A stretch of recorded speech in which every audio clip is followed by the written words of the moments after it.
வணக்கம். அனைவருக்கும் தெரிஞ்ச கதை தான். என்னென்னா, ஒரு நாடு, அந்த நாட்டில் வந்து 2 வருஷம் மழையே பெய்யல. அப்போ வந்து அந்த மந்திரி அரசுகிட்ட சொல்கிறாரு, அரசு ஜனங்க வந்து ரொம்ப சிரமப்படுறாங்க மழை இல்லாமல், அதனால் அந்த தடவை வந்து வரி விதிக்காதீங்க அப்படின்னு. அப்போ அரசர் சொல்கிறாரு, சரி, நான் வந்து ஒரு சோதனை பண்ணுவேன். அந்த சோதனைப்படி ஜனங்கக்கிட்ட காசு இல்லைன்னா 1 வருஷம் 2 வருஷத்துக்கு கூட நான் வந்து வரி விதிக்க மாட்டேன்.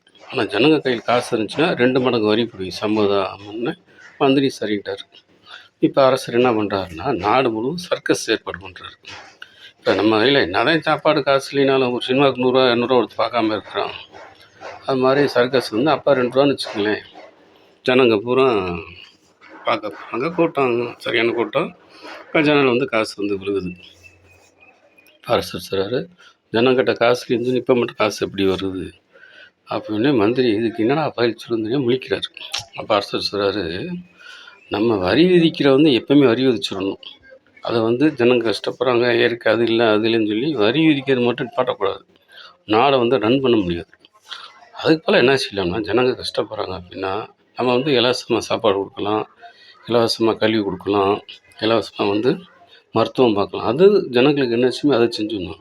ஆனால் வரி விதிக்கிறது மட்டும் பாட்டக்கூடாது அப்படின்னு அரசர் வந்து மந்திரிக்கு புத்திமதி சொல்கிறார். இது எப்படி இருக்குது?